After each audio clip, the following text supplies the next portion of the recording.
How about now? No, it's off. How about now? No. Is the microphone on? Yes. Okay, better. Better. Okay. I'm very happy to be able to talk to you today about our recent numerical simulations of ionization front instabilities in 3 dimensions. Before I continue, though, I'd like to list my collaborators. My former thesis advisor, Michael Norman at UC San Diego, and Alex Hagar and Brian O'Shea, both of whom are with me in the T6 group at Los Alamos, where, of course, Los Alamos has a long history of blowing things up on computer and otherwise torturing matter at extreme conditions on computers. And we do some of the same in our calculations. But before I get into the details of our simulations, I'd like to just review the physics of ionization fronts briefly with you. I think most of us are familiar with, when you turn on a point source of ionizing ultraviolet photons in a uniform density medium, you get a wall of radiation that emanates out from the central source. And that wall really is an abrupt, nearly discontinuous layer of radiation. So basically everything within the ionized region is very nearly completely ionized. Typically only 1 atom in 10 to the 5th is neutral, remains neutral. And then the thickness of the boundary between the neutral medium and the ionized region is typically on the order of a few mean free paths of a UV photon in the neutral medium itself. So the expansion of this zone of ionization is initially very rapid. It advances much more quickly than any hydrodynamical response to the gas. But as it grows in size, 2 things occur. First, the radiation at the boundary itself becomes geometrically diluted, of course, according to an r to the minus 2 function. But also, recombinations begin to occur within the ionized region that themselves also soak up source photons coming out from the central star. Those 2 effects together act to slow down the front. And as the front itself slows down, hydrodynamics has a time to catch up to it. And so what happens is the cooling curves of interstellar material typically set the temperature of the ionized gas to be anywhere between 10,000 Kelvin and 40,000 Kelvin, depending on whether hydrogen and helium are present and whether you have photons that are sufficiently energetic to ionize both. So what happens is a pressure wave builds behind the front and eventually catches up to the front, steepens into a shock, pushes through the front, and leaves the front thereafter. So thereafter, you have the ionized gas basically driving a strong shock into the surrounding medium. And when the front is supersonic in its early stages, we refer to this as an R-type ionization front, as has been discussed earlier. When it is now hydrodynamical, when it is now driving a strong shock, we refer to it as a D-type front. This nomenclature originating from the famous paper by Kahn back in 1954. So as the front continues on as D-type, the shock itself detaches from the ionization front as neutral shock gas begins to accumulate and is snow plowed onto the front itself. So what happens, this is for a uniform medium, what happens if the medium is not uniform, as is usually the case in molecular clouds or cosmological mini-halos? Their radial density distributions on the order of r to the minus 2 to r to the minus 3 are commonplace. And so what happens to the evolution of the front in these stratified media? Well, in this one-dimensional simulation I'm about to show you, in this lower left panel is the initial density distribution. This is gas number density. In the upper left panel, we have ionization fraction. Upper right panel is the temperature, and the lower right panel is the gas velocity, all as a function of radius. And so what happens is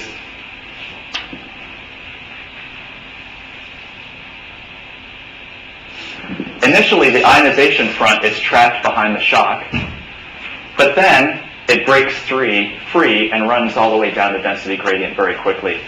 So what happens is the sequence of events is the ionization front initially is R-type, then executes the classic transition to D-type within the density distribution, within that fall-off. But then as it propagates outward, because the density is falling off so quickly, the front breaks back through the shock and flash ionizes the complete halo. Now this original density distribution was about an R to the minus 2.2. It was a spherically averaged cosmological mini halo density profile obtained from a AMR simulation, actually from the ENSO code. Oops. Well, the question is, this is what happens. This is a good, decent paradigm in one dimension. But what happens when we start looking at actual three-dimensional ionization fronts? Well, instabilities can set in 3 dimensions. And these instabilities can have several different origins. The first type of instability I'd like to discuss is related to the thin shell instability that develops in generic astrophysical blast waves. The theory on this goes back to the original paper by Vishniak in 1983 with a couple of follow-up papers, one in 1988 and 1 or 2 others from there, I believe. But what happens is an astrophysical blast wave that's driven by an isotropic hot pressure source. If some kind of a density inhomogeneity is advected through the shock, that can dimple the shock. And when the shock becomes dimpled, transverse velocity gradients can develop across the face of the shock. And those transverse velocity gradients can bunch up gas along the face of the shock. Now, when the gas gets bunched up along a given direction along the face of the shock, what happens is there's a restoring force. The gas can only be bunched up so far, and then it bounces back, it rebounds. And in a typical astrophysical blast wave, this results in not an instability, but rather an overstability. You get an oscillatory motion with modest amplitude growth rates as the shock goes on. And this is denoted, I actually took this figure from Vishniak's original 83 paper showing how undulations can evolve in the face of the shock as it continues to propagate. Now, interestingly enough, this effect has been observed in the laboratory. Let me show you this diagram. This is from a paper by Grun et al. 1992. And what is occurring here, there are 2 different cases. In both cases, a laser ablates a hard target that is immersed in a pure gas with uniform composition and uniform density. So in this case, the explosive ablation front expands in a uniform nitrogen gas. Now, nitrogen gas does not radiate energy effectively. So what happens is the shock is basically non-radiative, and no instabilities really develop in the shock wave in that case. Now, when the same target is detonated in a uniform xenon medium, you get beautiful instabilities that develop in the shock face. And some of these are what we call the thin shell instability. And the reason for this is because xenon gas has many high-lying atomic states that radiate energy very efficiently. And so the shock wave in this case is a very efficiently radiating shock. So funny horn up in the left corner. Up here? Is that a real thing? I believe it is a real thing, and I think that what we're seeing here are both Rayleigh-Taylor instabilities and the thin shell instability kind of in the same simulation, because I believe this is an accelerating shock. So, but these features, these features with more modest amplitudes are the thin shell instability at work. Did you say simulation? No, this is an actual... No, you said simulation. Oh, I apologize. This is an actual experiment. Thank you. So here, the reason I wanted to put this photograph up is because the thin shell instability can only occur when you have efficiently radiating gas in the shock, driven by whether it's an explosion or an ionization front. So I just wanted to put up a quick slide. Dan, I'm just trying to understand.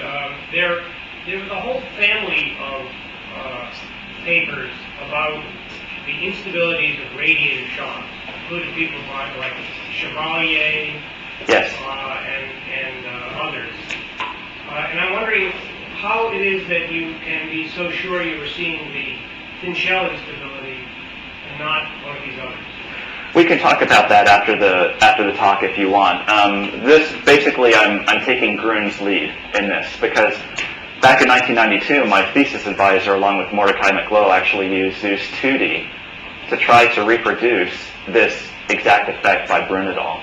And they had limited success, possibly because more than one instability was in operation. Yeah, but we can discuss this afterwards. So I just wanted to put up a brief history of eye-front instability research, which actually dates back to just a few years after the famous classification paper by Kahn in 1954. The most important, the most timely reference would be this Giuliani 1979 paper in which he discussed or examined the stability of planar D-type fronts to ionization ionization front instabilities. And I'll discuss one or two of the key results of that paper. And then there have been a couple of other works, Bertoldi 89, Canto et al. These all looked at shadowing effects. For example, an ionization front would pass over either a very diffuse clump of gas or a very dense clump of gas, in which case you might either get an instability or you might get actual trapping of the gas. This, I should mention, has been studied in a cosmological context more recently by Paul Shapiro and Ilyan Ilyev, who have looked at the trapping of cosmological ionization fronts by mini-halos and larger objects. Now, the two papers I'm going to be discussing in greater detail are this paper by Garcia, Segura, and Franco from 1996, who discuss ionization front instabilities that are basically thin shell instabilities that are exacerbated by the presence of ionizing radiation behind them. And then there's this other type of an instability known as a shadow type instability that develops in R-type fronts. So what happens with this dynamical type of instability in D-type ionization fronts is as the front pushes this shocked shell of gas outwards, if that shocked shell can radiatively cool, it collapses into a very thin, dense structure, a cold, dense structure that's prone to fragmentation. When that shocked shell fragments, ultraviolet photons tend to stream through the cracks in the shock. As they push their way out, they can cause large fingers that are ionized gas to develop that are much longer or much larger than the original actual instabilities due to the thin shell instability themselves. So think of them basically, you can basically think of this type of instability as a thin shell instability simply worsened by the ultraviolet radiation behind it. And so this type of an instability generally depends on the presence of metals or some other type of agent that can cause radiative cooling in the shocks. However, you can get dynamical instabilities in ionization fronts if the shock is accelerating down a density gradient and Rayleigh-Taylor instabilities instead develop. In that case, it is the Rayleigh-Taylor instabilities rather than the thin shell instabilities that are exacerbated and exaggerated by the ionization front into these long fingers of ionized gas. So this is a two-dimensional simulation by Garcia, Segura, and Franco. And in this case, they did not actually perform radiative transfer. What they instead did is they adopted a two-dimensional density distribution. And along every line of sight, they solved the ionization equilibrium condition. So in other words, along every line of sight, they equated the number of central photons being emitted to the total number of K-speed recombinations occurring along that line of sight. And that sets the position of their ionization front along that angle. To mimic the effect of the expansion of the eye front itself, they then set the gas temperature equal to 10 to the 4th Kelvin everywhere along that ray. And so when they do that, they found that instabilities indeed did form in the shocked shell. there are numerous small wavelength instabilities. They consolidate into larger structures as time goes on. And that actually is a key prediction of the Giuliani 1979 analytical analysis of ionization front instabilities. So this was the first numerical simulation ever performed of ionization front instabilities.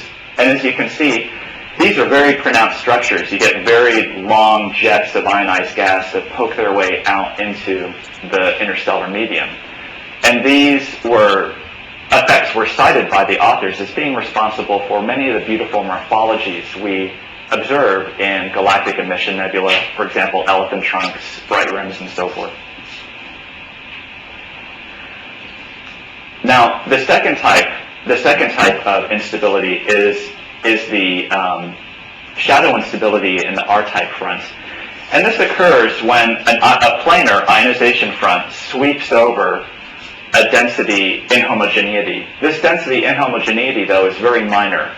It's on the order of 50%, no more than 50% greater or less than its ambient surroundings. So this would be in what Bertolli would call the cloud zapping regime. The ionization front, the clump isn't dense enough to trap the I front converted from R-type to D-type. So it simply sweeps through as D-type. But it becomes dimpled, and it becomes dimpled because of either the larger or smaller optical depths along lines of sight cutting the original perturbation. Williams showed in his paper analytically that while the front remains R-type, this dimple initially elongates but saturates and remains stable. But what happens is, as the front approaches the strong crane position, this ionization front will become D-type first along the sides of the dimple. And that's because the flux is lower on the sides of the dimple than up here away from the dimple or down here at the bottom of the dimple. And so what this causes is, basically, as the rest of the ionization front itself approaches the strong grain position, parts of the front remain R-type while other parts of the front become D-type. And so the main face of the front shoots forward, continues forward as R-type, while the walls of the dimple become D-type, slow down abruptly. This causes the dimple to elongate very rapidly and erupt into an unstable jet. And this has been shown in two-dimensional simulations by Williams et al. So here's the original, or this is the strong grain position. And this is basically the ionization, the dimple in the front elongating and then fragmenting into a very unstable shock. Now what's happening here is, once the front becomes D-type, the thin shell instability also contributes and is responsible for this very explosive jet-like motion. Well, let me give you a brief advertisement for the code that I use to model these effects in 3 dimensions. It's the Zeus MP code, which has been mentioned a couple of times. It's a general radiation MHD, RMHD code that's been used in a variety of astrophysical applications. For my thesis, I modified it to perform ultraviolet transport, and the way that it does, there are a couple of different geometries that we can do this in. We can either transport photons from a point source in a spherical geometry, or we can transport plane waves in a Cartesian box or in a cylindrical box. Coupled to the radiative transfer is a 9-species primordial hydrogen and helium gas reaction network. And the code is completely parallelized with MPI. And we have recently upgraded it to include full multi-frequency radiative transfer along with Lyman-Werner transport. Lyman-Werner photons are very important to us in cosmological radiative transfer because they destroy molecular hydrogen very efficiently. So we want to include that. And here's a quick list of the reactions, which I can show you in more detail if you're interested afterwards. So let me summarize what we found. Initially, we were interested in 2 different effects. All numerical simulations of I front instabilities up to this point have been limited not only in their dimensionality but also in the physics. The Garcia-Segura-Franco simulations were performed in 2 dimensions, and also they were not performed with radiative transfer. So we wanted to evaluate the effects of both of these limitations on the formation of the instabilities. So in this case, this is the original Garcia-Segura and Franco physics for one of the I-front instabilities, which I programmed into Zeus MP. And then this is the same ionization front instability with full radiative transfer. So in this case, we're on equal footing with dimensionality, but we're including the more detailed radiative transfer physics. And as you can see, in 2 dimensions, I would say that the original, the 10-year-old simulations hold up pretty well. There are some important morphological differences, primarily at early times and at late times, early times and intermediate times, as you can see. And this is primarily due to capturing the photoevaporation of that thin shell with greater fidelity. But more or less, these look the same. The real problem with using ionization equilibrium is that it turns out that we don't get gas velocities right. When you actually perform the full radiative transfer, this is what the velocity of the ionization shock looks like. And as you can see, it's nearly twice that assumed with ionization front physics. And part of the reason for this is just we captured the interaction of the radiation with that shell correctly. We may be seeing the rocket effect as that inner shell is photoevaporated back into the ionized interior, pushing the shock forward as it should be. We're still working out on the details of that. Now, let me show you really quickly. These are 3-dimensional. This is a slice of actual 3-dimensional ionization front instabilities. So here we're now comparing dimensionality of the codes. And as you can see, there are much more pronounced differences in the morphologies of the fronts in 3 dimensions than in 2 dimensions. And this is simply due to the topology of the flow. The thing I'd like to point out here, which is of great interest to us, is this is density here, and this is temperature here. We see pronounced, persistent clumping of the gas in the vicinity of the ionization front due to the instabilities themselves. And this is very interesting to us because we are curious as to whether, after the shutdown of the central source, that clumping itself can become gravitationally unstable and perhaps collapse into stars. The masses in those clumps are typically on the order of several tens of solar masses. The efficiency of cooling is also very important in the morphologies of the ionization fronts. And when the shell is not allowed to cool as efficiently, you don't get as pronounced structures in the instabilities. Rather, the flows tend to crumple into ever smaller scales, and we suspect that in these circumstances, these ionization front instabilities may drive turbulence within these molecular cloud cores, perhaps provide turbulence support. Really quickly, since I'm out of time, let me run through the last 2 slides very quickly.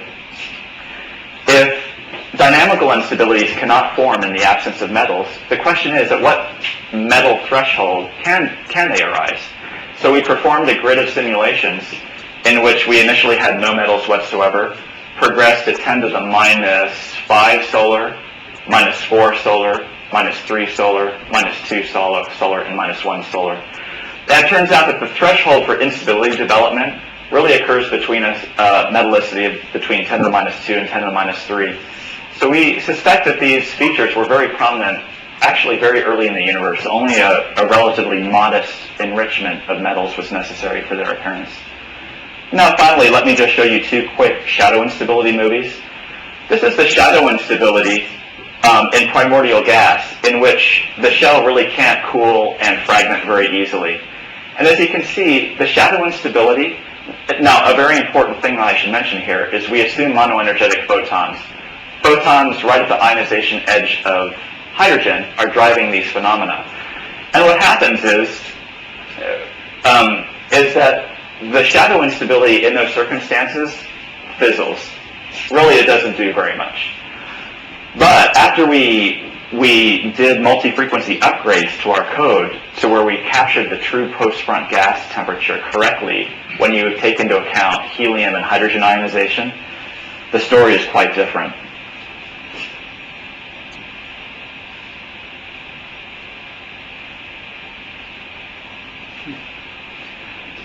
We get the shadow instability, even in primordial gas, is alive and well, basically. And the reason for this is the higher post-run gas temperatures. There's a post-run gas temperature of 30 to 40,000 Kelvin here.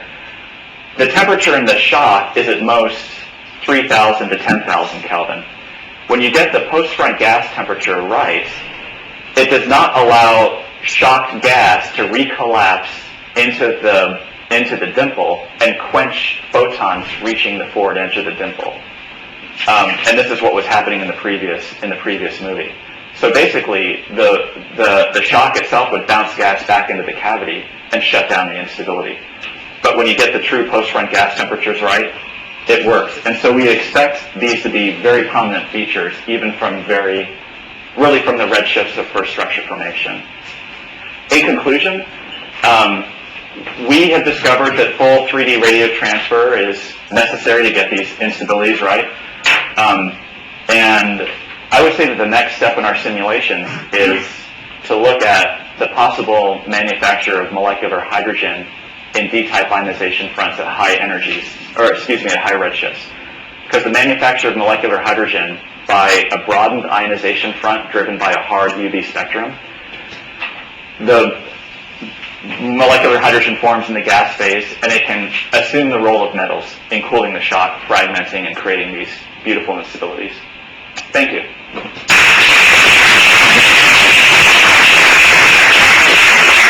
Okay, questions? Paul? In the last shadow instability calculations you were describing, what was the perturbation that the ionization front ran into? It was a spherical underdensity of 50% that varied linearly in radius from its center to be the ambient density down to 50% below the ambient at its edge. And it was a dip, not a bump. And it was a dip, yes. So dips and bumps can create slightly different geometries. Yep. Can you quantify the difference between the 2D and 3D one? I mean, you stress 3D is really important, but in movie experience, it looks shockingly different, I would say, from the images in the movie. Can you say the density fluctuations are stronger or more observable that really makes it?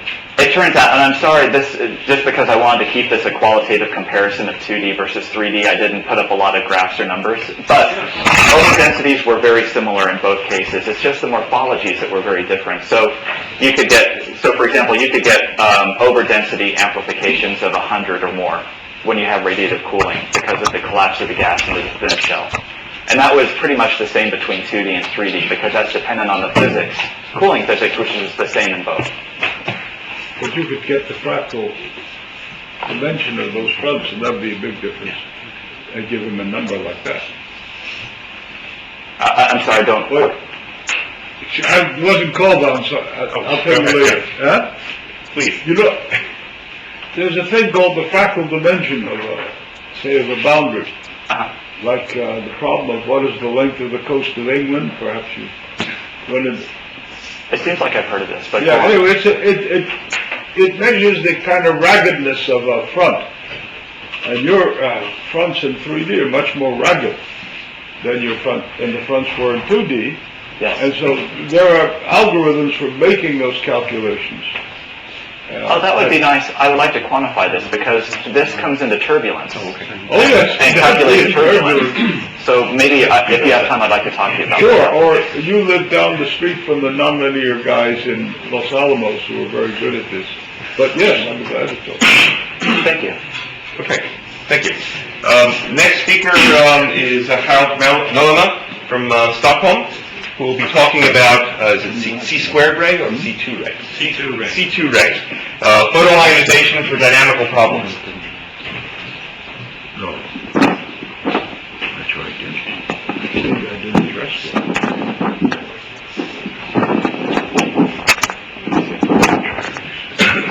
Maybe you should. It's rather difficult to compare notes. Yeah? Okay. Yeah.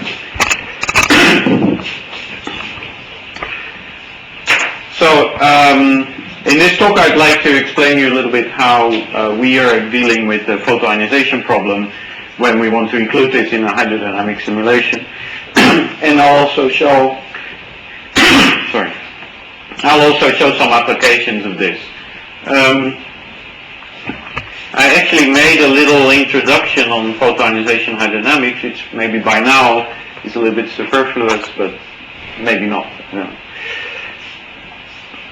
So the photoionization process, photoionization of hydrogen is basically what we're talking about, is one of the crucial radiative feedback processes in astrophysics.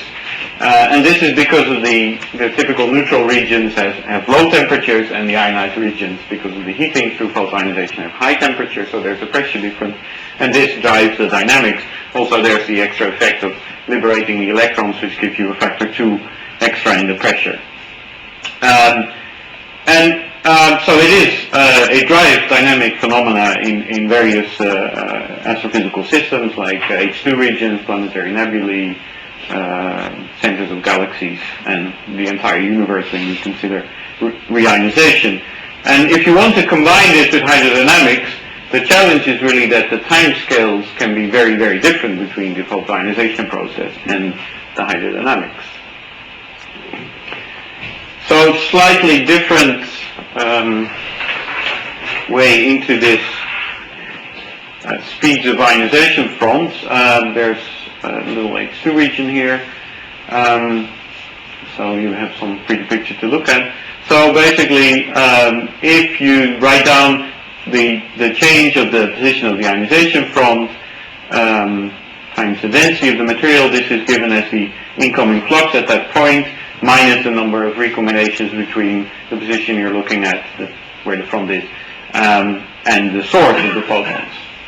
And if you evolve this or if you integrate this for constant density, you find that the velocity of the front goes with the flux of ionizing photons from the source divided by the density times an exponent with the density and basically the recombination time scale times the time. So that it starts fast and it goes in principle slower and slower as time goes on. So this is where you get this transition. Initially the front is very fast. It's this R-type front. The front is supersonic, but when the front speed starts to fall below roughly 2 times the sound speed in the medium, the gas will start to respond hydrodynamically, and that's when you get this transition to D-type or N-type.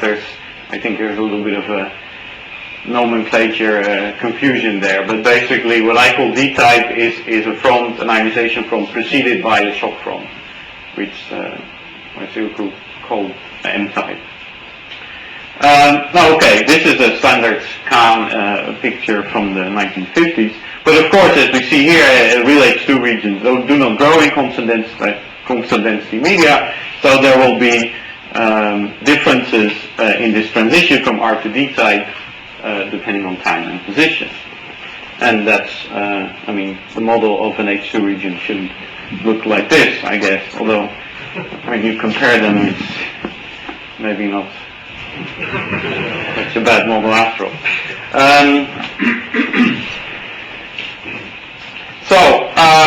The radiative transfer in some way for photoionization can be simplified extremely. If you start with the full equation, the time-dependent term is typically dropped because the speed of the front is typically much slower than the light speed. The source term, the emission term is also dropped because you can use an approximation called the on-the-spot approximation, where the photons produced in recombinations to the ground level, which basically constitute this term, are assumed to be absorbed locally, so you can neglect all the recombinations to the ground state. This is called the on-the-spot approximation, sometimes called case B approximation. And so you're basically left with this, so it's just an absorption process along a ray. So if you consider the evolution of the ionized fraction X, you can write this as the change in the ionization fraction is the neutral fraction times the photoionization rate, minus the ionized fraction times the electron density times the recombination rate. This would be then this alpha B, neglecting the recombinations to the ground level. And this photoionization rate is where your radiative transfer goes in, because this is basically 1 over 4 pi r squared to the distance to the source spectrum times the absorption coefficient, frequency dependent, times e to the power minus tau, the optical depth between the point you're looking at and the source. And this is to get the number of photons. And so tau, this is then where your radiative transfer really is your absorption coefficient, and then you integrate from the source position 0 here to the position where you want to know your photoionization rate over the number of neutral hydrogen atoms. And so, in principle, an important concept which has popped up already a number of times is that you basically want the number of photoionizations. The change of this should match exactly the number of photons that are put in by the source and the number of recombinations. And this is something that we then would call photon conservation. So you're not ionizing more or less than the number of available photons. And one thing to note is that all these, of course, the tau is fixed to a certain position, this gamma is fixed to a certain position, and so this in principle is also fixed to one position. Now there are several issues here. One is that this chemistry equation is a stiff equation. Photoionization rate, the ionized fraction, can only lie between 0 and 1, and the time scale can be very, very small compared to the hydrodynamics time. So how do you deal with this? Well, you can take very small time steps, which typically you don't want to do. You could have an implicit solver. And there's actually a third solution which we're using, and this is to use an analytical relaxation solution. And the reason we're using this is that it's, it works quite well, and it's also extendable to other species than hydrogen, so including helium is also possible. But the catch then is that you have to assume an electron density, and so you will have to do actually some iteration to get the electron density consistent with the ionized hydrogen and helium density. We're not talking about helium now, so this is just for hydrogen. Our ionization fraction equation can be written like this. So this is this analytical relaxation solution. There's an equilibrium value given by the ratio of the photoionization rate and the sum of the photoionization rate and the recombination rate, and it converges to this equilibrium value on a time scale Ti, which is basically the sum 1 over the rate. This is originally due to Smith, Voigt, and Köppen, and I use this extensively in my thesis when calculating photoionization hydrodynamics for planetary nebulae. So this works, but there are basically two complications. What if your cell is optically thick? So basically this means that your tau, which we can define at a given position, is different inside the cell. There's a different tau at the start of the cell, there's then at the end of the cell and in the middle. So which one should you pick? And this will change your photoionization rate. So how do you deal with that? And the second thing is that if you have a front moving through the medium, and the front moves substantially over many cells during one time step, which tau do you actually take? Do you take the tau at the beginning of the time step, or at the end of the time step, in the middle? So these are the two issues that pop up. And if you don't do this right, what you'll find is that actually your solution will depend on your spatial and temporal resolution, the cell size and the time step. And you'll also find, and this is if you go back to my thesis, there are R-type ionization fronts there, but they had completely the wrong speed. It wasn't so important for the planetary nebulae, so that's why you did that. So, but this basically means there's no photo conservation. The fronts may go way too fast. For instance, if you take the final value of the optical depth, you're basically overestimating how many photons are being put in. So how to deal with it? Well, of course, the easy way is to take small time steps and small cell sizes, but this is typically not what you want to do if you want to run big problems, and it may even be impossible. So we basically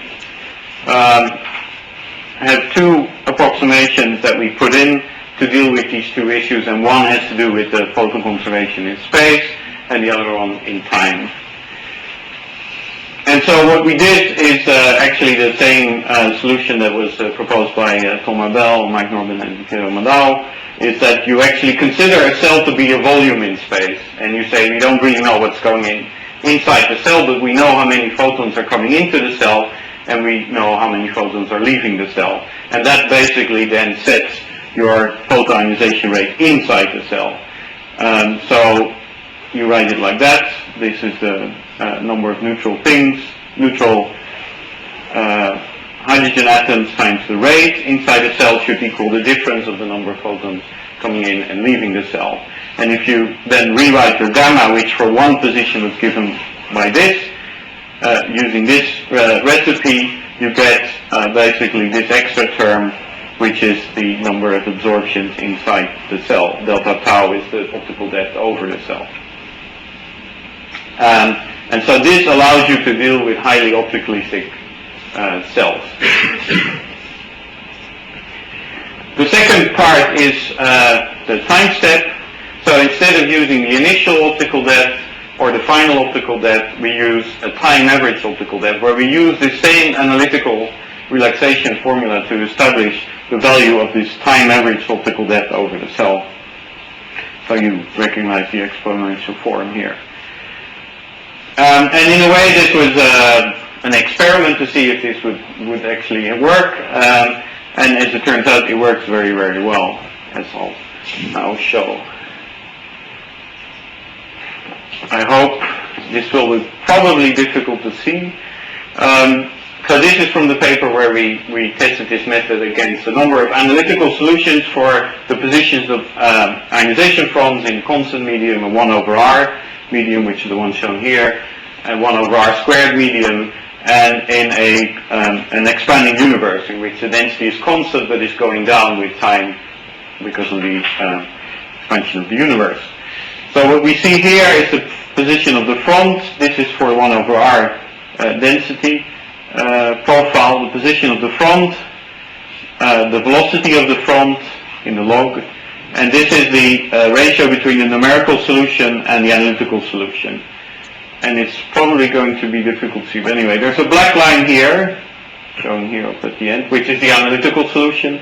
There's a blue line, there's a red dotted line, quite faint, which is for 10 time steps.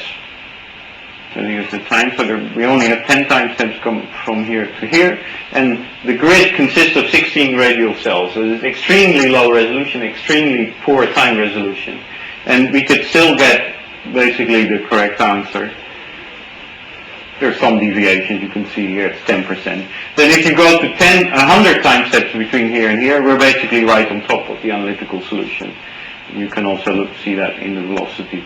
And for the expanding universe case, this is, by the way, showing why in reionization we mostly deal with R-type fronts, so this is a constant density, but you never go to a Strungen sphere, it keeps expanding. It's basically, you see the same effect. There's the low 10 time steps give us a few percent errors, but if we go to 100 time steps, we're dead on. Okay, so for the energy, you can basically, so there's a photoionization heating, you can use the same recipe. I won't dwell on this too much. So this was basically a one-dimensional recipe. We're going along a ray, and we do something smart with the cell sizes, considering them as volumes, and using this time average optical depth. If you want to do multi-dimensional stuff, you need to do ray tracing, proper ray tracing over a grid. So for this we do short characteristics, which in our case is always tracing from a source, indicated here by S. We find the ray going to a certain cell, we find the crossing point here, and then we construct the optical depth at this crossing point from the values here and here. So that way we don't have to make a ray for every cell, which would be the equivalent of long characteristics for this problem. Because our optical depths are changing all the time, this recipe means that our method is causal, because basically we have to know the values of these two optical depths first before we can establish this one. So we have to do it step by step, going out from the source. You can also do multiple sources. This is just a little movie showing actually multiple sources inside a cosmological density field. It's basically one of these comparison project problems. So we do this, basically every source has its own ray tracing. We step through the sources, we calculate and add the rays due to each source, and we need to iterate in order to make the different sources feel each other.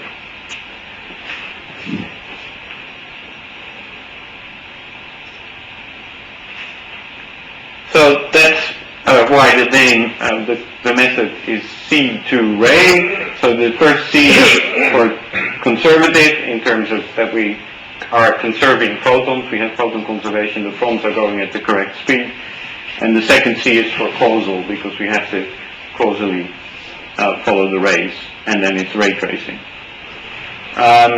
So with this method, we can then calculate three-dimensional photonization on regular grids. The reason why we developed this method was really to use it together with hydrodynamics, and that's why we have these. We want to be able to deal with big cells, and we want to be able optically thick cells, and we want to be able to deal with large time steps.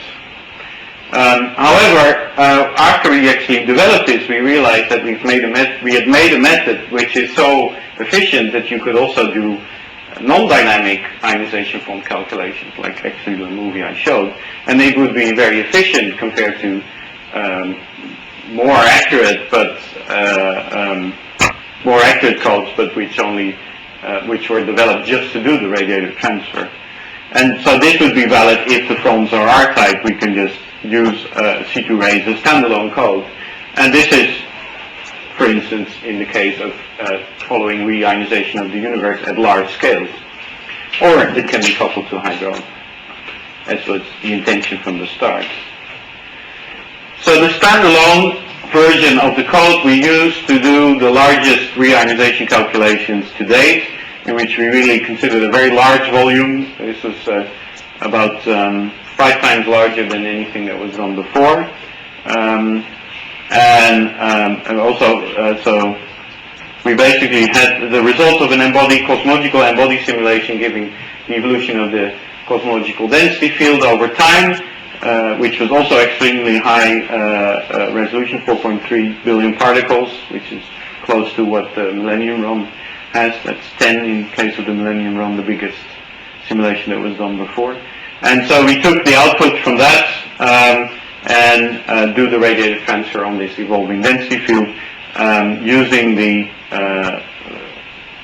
pre-galaxies, I guess was the word that you used, as sources, assuming a certain efficiency of the sources. So we started with very few sources. There's one slice here, and as we step through time, more and more pre-galaxies form, collapse, and this the H2 regions around them grow.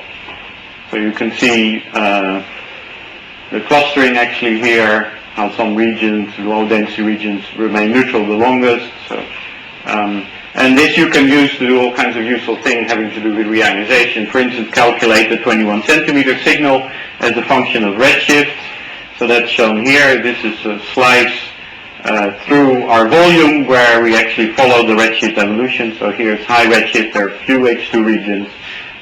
They kind of merge and get bigger and bigger until you get around the redshift of 7.5. You reach overlap in this case.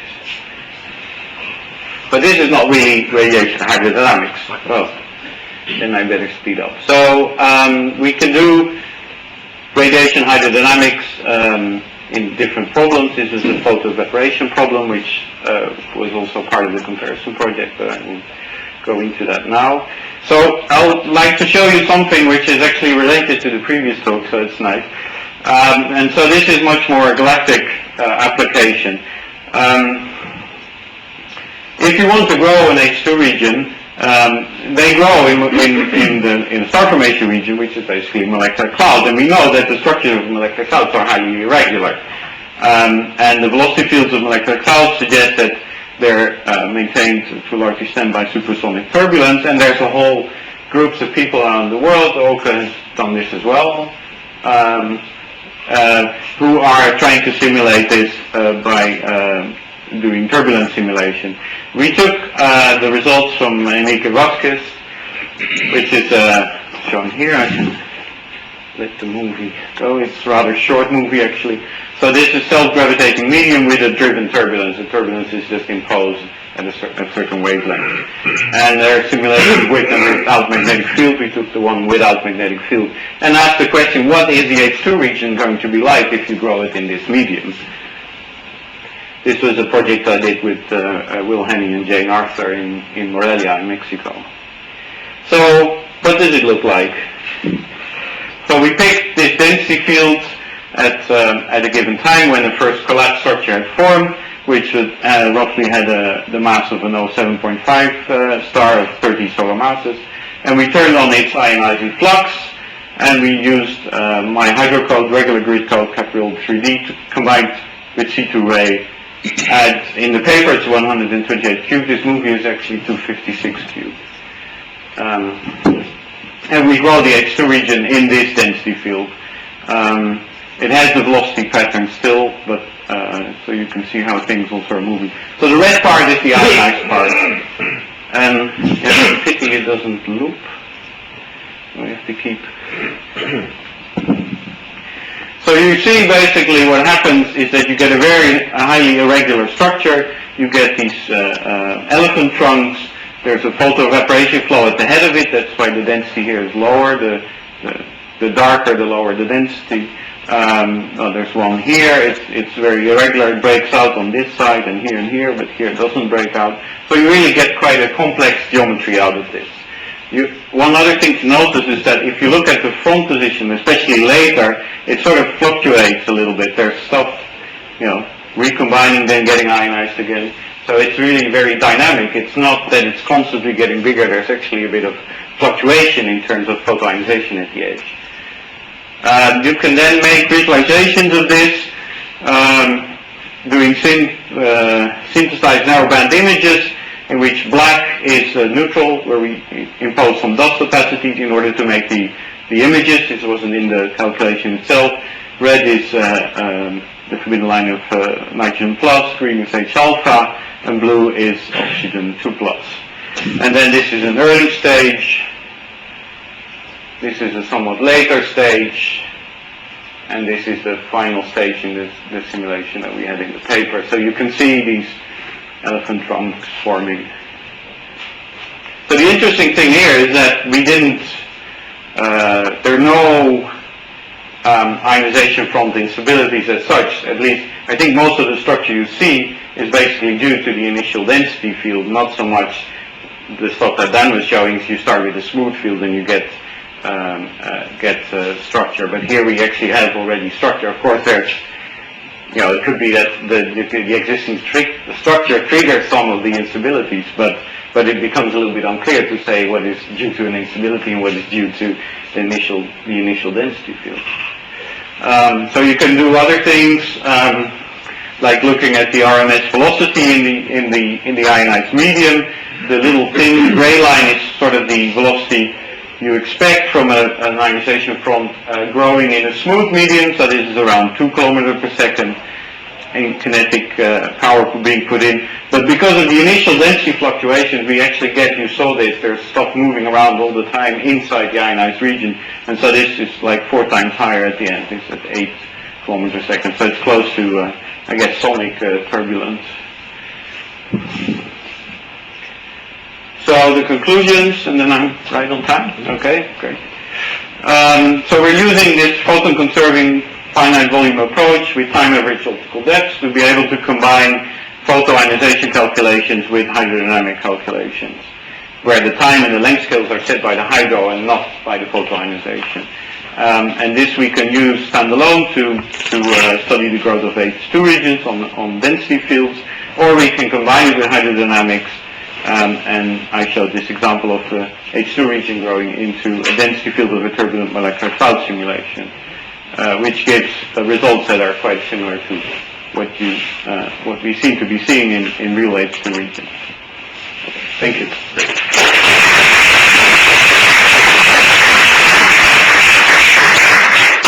Questions, discussion?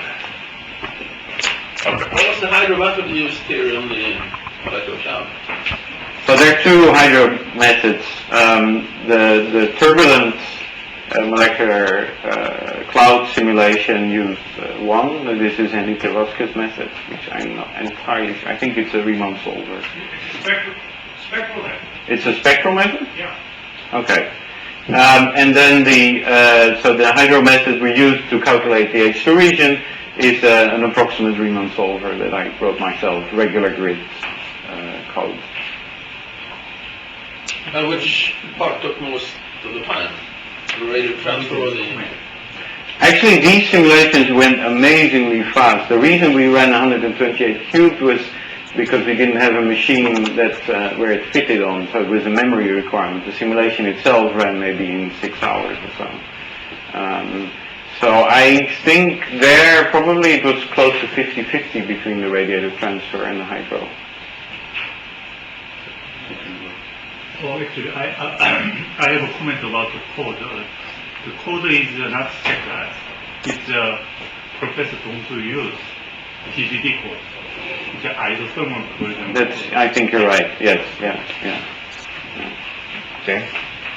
Harold, have you benchmarked the hydro in, for example, an R to the -2 fall off?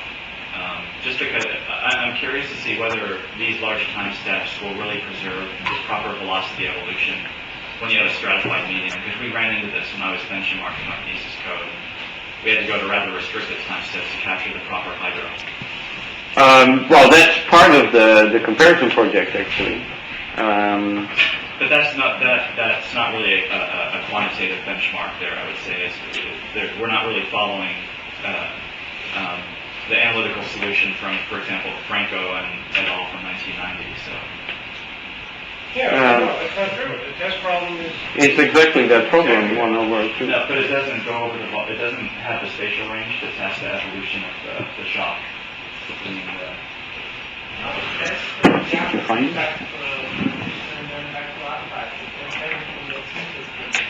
Exactly, that's all. But okay. We can talk more later. Too small a domain. Thanks.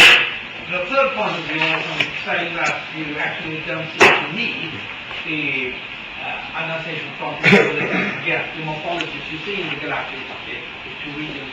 Does this mean that you think they don't play a role? Well, as I said, it becomes rather hard to know. I mean, one of the instabilities you presented is basically when ionization from runs over a dense cloud.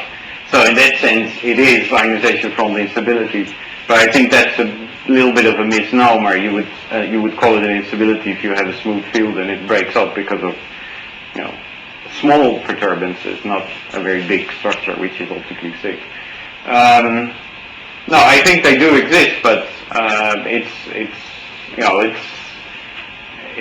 I don't think they. You can't really explain the structures of H2 regions using only instabilities that you discover in a constant density field. I think that's.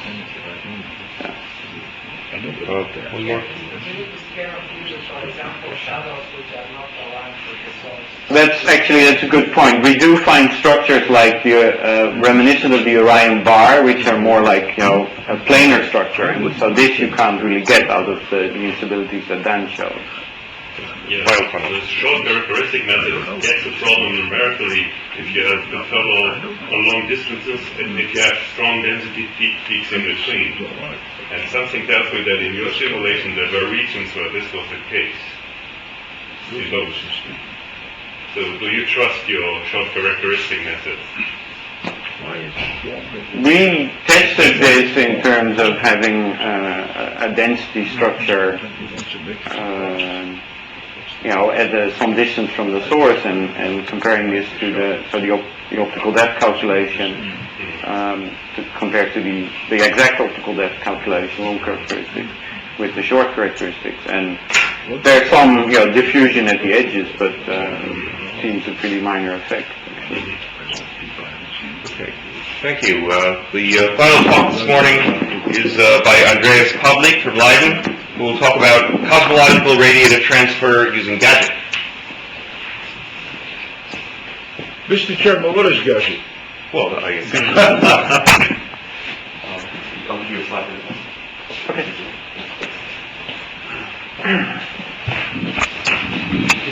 Sorry, I couldn't resist. You know it. So, hello everybody. I'm a PhD student from the Leiden Observatory and would like to talk about our implementation of radiative transfer in a cosmological hydrocode gadget. This is the outline of my talk. I will start shortly recalling what are the challenges of radiative transfer on cosmological scales, and use this as a starting point to propose our methods to perform the radiative transfer. I will give details of the code implementation, and I will show results of basic code tests. Finally, I will conclude with an outlook. So, one of the most urgent problems in numerical cosmology is the coupling of the radiative transfer to the hydrodynamic evolution of the matter. However, this is not an easy task to accomplish. First of all, you have to deal with a huge dynamic range in length scales. On the one hand, you would like to have large boxes in order to believe your statistics and to catch rare events. So for instance, in typical simulations of the epoch of deionization, ionized bubbles driven into the intergalactic medium by the first stars quickly reach a size of 10 co-moving megaparsec and more. On the other hand, you would like to resolve your physics down to the smaller scales, since this is where the stars are formed, which are responsible for the emission of radiation. So, state-of-the-art grid codes achieve a dynamic range in length of the order of 100. So, clearly for carrying out large-scale structure formation simulations, you need adaptive codes. Second, typically up to 10% of the baryonic matter is turned into stars, such that one is immediately faced with calculations involving more than one light sources. And to give you a concrete number, you easily encounter in such simulations 100,000 stars and more. And you can add another bunch of zeros to this figure if you allow for recombination radiation, since then also every gas unit turns into emitting light source. So from what I just said, it's clear what items are on your wish list if you start to design a radiative transfer code that's shortly coupled to a cosmological simulation. First of all, you would like to match the resolution of your hydrocode. It means if your hydrocode is adaptive, the radiative transfer should be adaptive as well. This is a situation rarely found in present-day radiative transfer calculations. Second, the computation time of the radiative transfer should be independent of the number of stars in the simulation. This condition is quite naturally violated, since each star is considered as a light source separately. Of course, the code should be photon conserving, and finally, fourth, it should be parallel on distributed memory. And actually, this last point turns out to be of that importance in carrying out large-scale structure formation simulations, that we use it as our main motivation to propose our radiative transfer scheme. Namely, instead of developing a radiative transfer scheme in the first place and then find a way to parallelize it in an existing hydrocode, you take a state-of-the-art adaptive hydrocode and develop a radiative transfer scheme in accordance with the parallelization strategy already present. Now there are two main kinds of codes used for cosmological simulations. One makes use of adaptively refined meshes, AMR, and the other is based on the Lagrangian smooth particle hydrodynamics formation, SPH. Since until now, SPH simulations have been more successfully applied to the study of large-scale structural formation, we concentrate on the latter. And moreover, we've chosen the code gadget developed by Volker Springer. And hence we would like to call our method Ratchet for radiative transfer in gadget. let me quickly recall some SPH basics, since this will be important for the understanding of our code. Okay. At the base of any SPH simulation is the discretization of the hydrodynamic conservation equations using a finite set of particles. Quantities at any point in space, that is also at the position of the particles themselves, are defined by assuming that the particles are smeared out over a certain region of influence and contribute to the point under consideration using a distance-dependent way, as shown here. Now, you can consider this region of influence as your spatial resolution in your simulation. Often, this region of influence is defined to be a sphere containing a fixed number of neighbors, a fixed number of particles, which is typically ranging from 30 to 60. I picture only a few here. Now, with this definition, the SPH formalism automatically adapts to the underlying density field. Meaning, you have a smaller sphere of influence that is a higher spatial resolution in parts where most of the action goes on. It is in high density regions. This adaptivity is one of the major successes of SPH. Now, in any SPH code, particles have to communicate their properties to their neighbors in order to update the hydrodynamic forces they feel. In Gadget, this communication has been parallelized in distributed memory. And as I already told you, we want to use this parallelization scheme to, in addition to the hydrodynamic quantities, also transport photons. Thereby, we have to take into account that the nature of light is highly non-local, and that a given star will typically reside on a different computational domain far away from the receiving gas particle. In summary, we want to achieve the global transport of photons by only exchanging information locally. However, there are some pitfalls to this approach of local particle-based transport, and one of them is pictured here. Assume you have an emitter that transfers some quantity to its neighbors, and we don't have to restrict ourselves to photons here. This is a general problem of this kind of transport. Now let me draw also the direction towards the center of mass in the system in the reference frame of the emitter. And now imagine that the emitter gives an equal fraction of the total amount to each of the neighbors. We can then find the direction of net transport, and as you might guess from this figure, the direction of net transport is heavily biased to fall along the direction of the center of mass. This is for the simple reason that you can only emit in the direction where the actual particles are. And to quantify this, let me introduce the angle between the two directions, between the direction of net transport and the direction towards center of mass. For an unbiased transport, you would expect the cosine of this angle to be randomly distributed, as shown here. Now we perform a Monte Carlo simulation of transport from a given particle to 64 neighbors, which we randomly distribute. And sorry, I think I'm missing something important. Okay. I don't want to. So, if I have a spherical distribution of mass, and I ask which direction is the radiation coming, it's certainly not towards the middle of the sphere. I don't know what you're talking about. The middle of the sphere is the center of mass. The transport is not back towards the middle. It's out front, away from the middle. I don't know. I really don't get what you're talking about. You mean this figure? Yeah. Well, I consider an emitting particle right here. And this emits or transports some quantity to its immediate neighbors. Okay? So, as depicted here.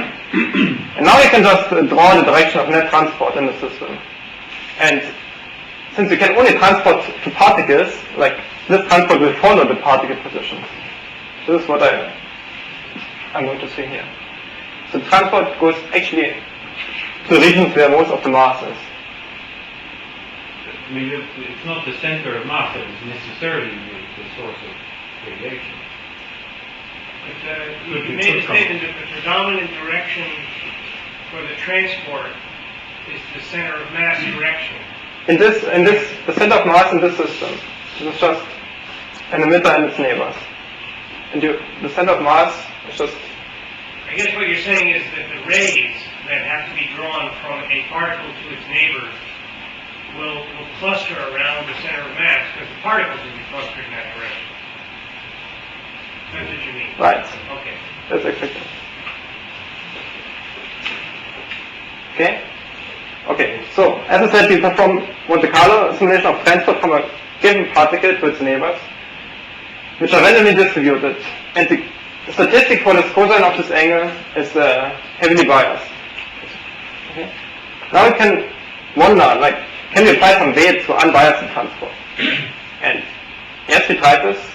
We can, for instance, give a fraction of the total amount which is proportional to the solid angle a neighbor subtends. We determine the solid angle by projecting all the neighbors onto the unit sphere and perform a Warner interpolation. And the resulting cones you can see here. And without going into more detail, I tell you that the resulting transport is still heavily biased. Okay. So this is a general property of this particle-based transport. Now there might be weights that work better than others, that result in a less biased transport than others, but in general we think we should dispense with this approach and follow something different, a different way.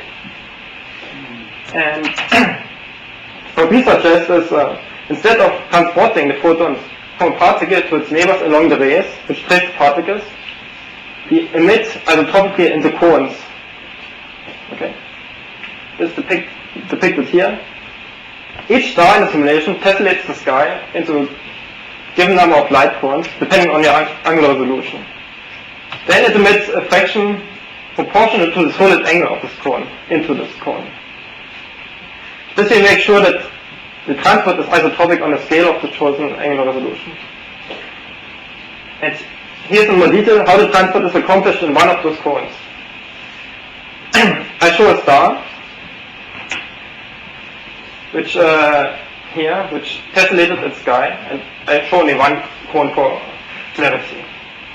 Now, this star finds its neighbors adaptively like an SPH homogeneity, and it gives its radiation directly to those neighbors.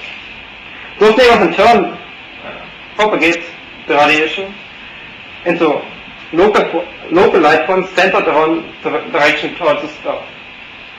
So by use of this local light cone concept, we make sure that we have the property that the radio transfer is adaptive in any point in space, an angle, effect I will demonstrate later.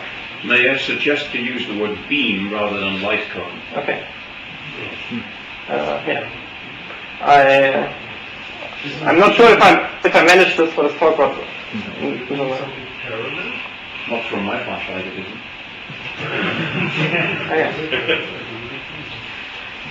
So this way we transport photons from a given star to all the SPH neighbors, to all the SPH particles in the simulation.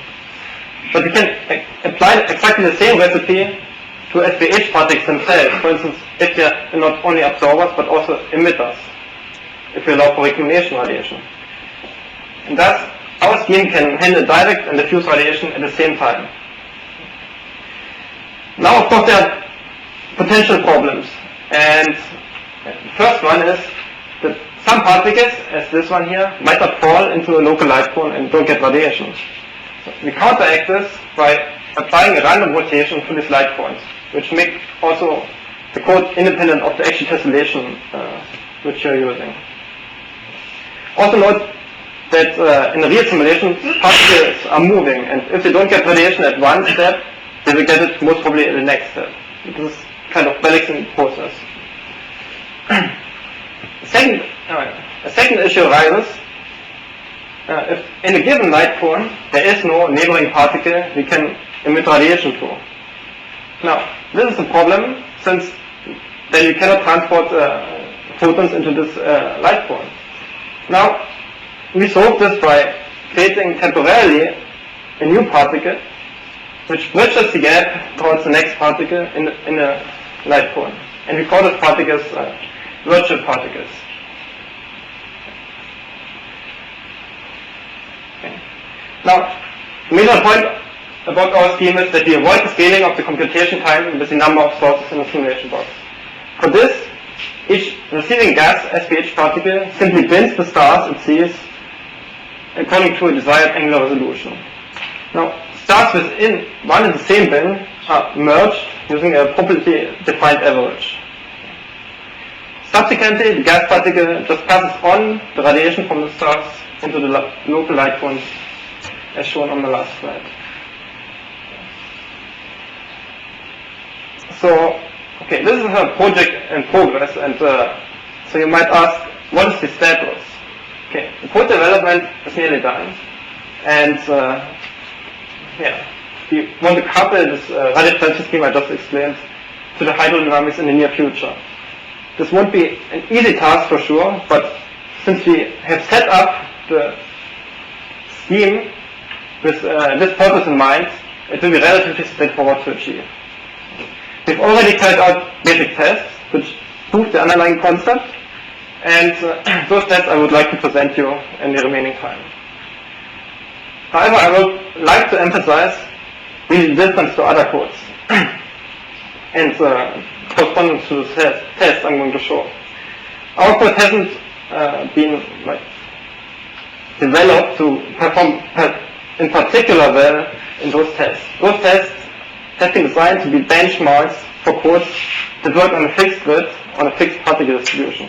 Our code is developed as having in mind that it should work on a particle by particle basis in a dynamic density field. The first application, let's consider the transport of ionizing radiation, a main application in cosmological simulations. And a simple but nevertheless very conclusive test is given in this case by the evolution of an ionization front around the star in a homogeneous hydrogen-only medium. In this test we follow the parameters of the radial transfer code comparison we heard about this morning. And here's the result for the evolution of the ionization front. On the y-axis you can see the radius of the ionization front normalized by the fermion radius, which is the final size the ionized probability, versus the time normalized by the characteristic time scale of the problem. And as you can see, the simulation follows the analytic prediction perfectly within the spatial resolution we have in this particular setup. Okay. Here is the neutral fraction around the star at the end of the simulation. You see, we get the expected onion-like layer spherical structure, and more quantitatively, I'm plotting the neutral fraction as a function of distance on the right-hand side. The blue dashed line indicates our spatial resolution, below which we cannot make any statement. And the solid line resides from assuming photoionization equilibrium. It's theoretical prediction. And you can see the data from the simulation rather nicely follow this analytical result. Okay. Now, I think it's time for a warning. Since we are dealing with a finite set of particles, of course we expect those particles to leave some discreteness footprints in our simulations. One of these footprints I already told you about, it was this bias in the transport, and we found a workaround for this. And here's another footprint, which I already hinted at as well. These particles might not get radiation. I show this case again, and a star is giving its radiation to its direct neighbors, and those neighbors pass on this radiation into their local light fronts. Now, this particle will be missed if the light fronts, if the angular resolution is chosen very high. So that means if the light fronts are very narrow. But it doesn't make sense anyway to impose artificially high angular resolution. It doesn't make sense if your light fronts are much narrower than the typical structures you find in the simulation. So if you still want to keep this high angular resolution, you have to pay for this and have to decrease your spatial resolution. So this means actually artificially increasing the structures you find in the simulation. 5 minutes. Yeah. Okay. And in addition, particles will move in hydrodynamic simulations. This is different. We're dealing here with different problems as compared to grid simulations. And that difference is shown here. On the left-hand side, I show the neutral fraction in this geometry problem I've already shown after a certain time. And I've mistuned spatial and angular resolution in such a way that you see clearly the discreteness effects. Many particles are missed. Now, on the right hand side, I show with the same simulation, the same setup, but I have allowed the particles to move within the spatial resolution, which is quite natural and should mimic a real dynamical simulation. And as you can see, we retain a nice spherical ionization front. Now I would like to show that our code produces shadows. And for this I have placed the source, a light source, to the left of the ionization box, to the left of the simulation box, and have also introduced two blocking obstacles. And as you can see, they have a shadow consistent with the angular resolution we impose, which is indicated by those angles here. Okay. The shadow becomes narrower if we becomes more realistic if we go to smaller light points, of course. But I would like to emphasize that our code is self-adaptive in angle through the use of the local light points. We have the same shadow, the same angular resolution at any point in space. Okay. Finally, I would like to show you how our code performs in a cosmological density field. Okay. For this, I have carried out a lambda cosine matter simulation using gadgets. I've followed the evolution of the matter down to redshift 6. The box size was 1.56 chromos in megaparsec, and I used 128 cube particles. Note that due to the intrinsic adaptiveness of SPH simulation, this corresponds to a resolution, to a 10,000 times higher resolution than would have, than an equivalent grids would have. And actually, I think I forgot the factor 10 here. It should be more closer to 100,000.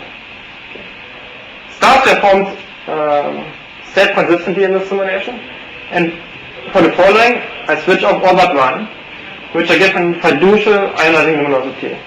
Fiducial just because I'm, for now, only interested in a qualitative statement. And here is the ionization front driven by the star into the intergalactic medium after a certain time. And you can clearly see that this ionization point is trapped by the dense filaments and blobs in the simulation, here and here. Now, note that for this particular simulation, I've used the lowest angular resolution we can meaningfully define. And this is indicated here. Okay? So that we nevertheless achieve the typical butterfly shape of the ionization front, is essentially due to the concept of local light points, which makes the transport of photons adaptive in any point. Now let me zoom in into this little dense block over here and show you how it looks like in an actual SPH simulation. The color coding is the logarithm of the neutral fraction. You see this dense block blocking the radiation coming from the star and creating a low ionization shadow behind it. Okay. So let me conclude with an outlook. As I said, code development is nearly done. Of course, we have to keep on testing it. And for this, since I don't know of too many tests, I would appreciate feedback and your suggestions. You want to calculate the code to the hydrodynamics in the near future. You want to think about multi-frequency treatment. For now, it's just ionizing luminosity, like just one frequency, 13.6 electron volt. And then you want to apply it to astrophysical problems. In summary, I have presented our approach of implementing relative transfer in the cosmological hydrocode gadget. It is adaptive spatially, automatically because we use an SPH simulation. It is adaptive in angle because of our concept of local light points. The commutation time for the scheme is independent of the number of stars. It is explicitly photon conserving, a fact I didn't explain but just mentioned, and it is parallel distributed memory. And this is actually an essential requirement for carrying out large-scale structure formation simulations. I presented first tests which show encouraging results, and I would like to thank you for your attention.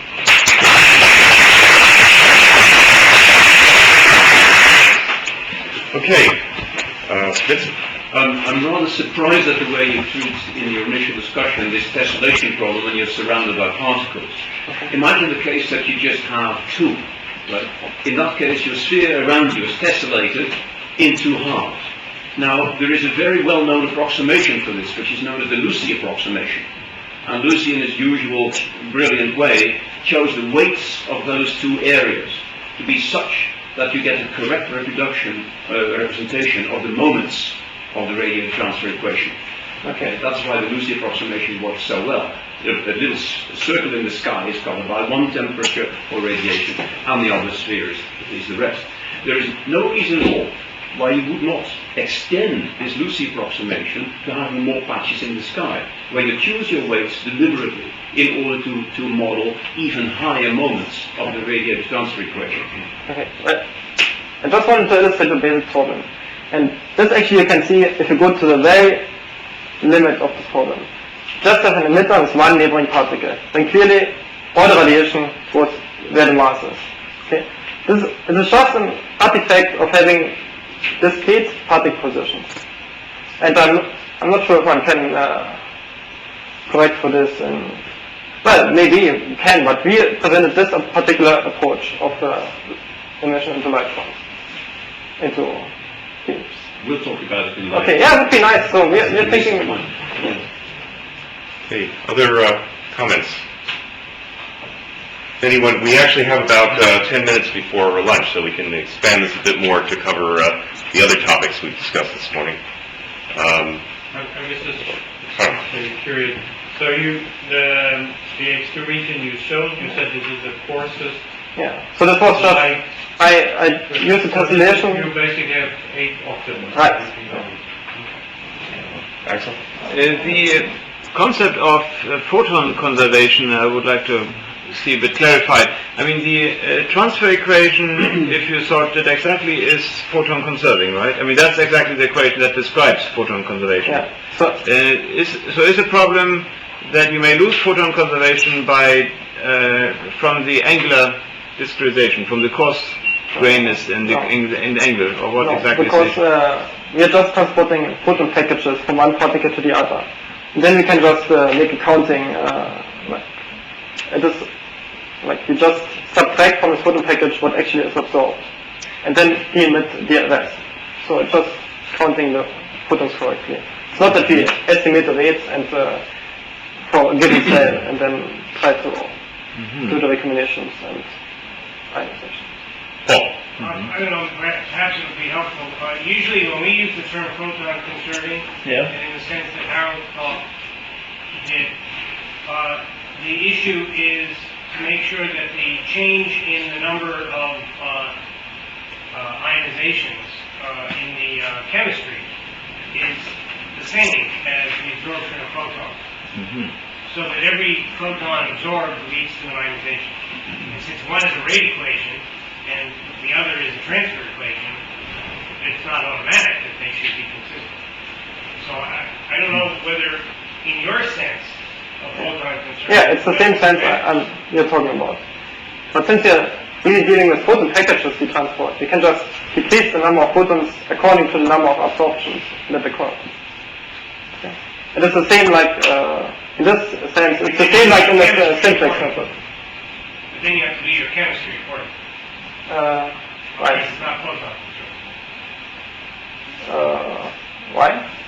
Well, as Alex said, solving the transfer equation is photon conserving, but it may not be consistent with the opacity unless you also do your chemistry with a special effort to make the number of ionizations correspond to the loss of photons. Yeah, we do this. Like, what is actually not, well, a photon, in this sense it's completely analogous, I guess, to the simplex method we've heard about.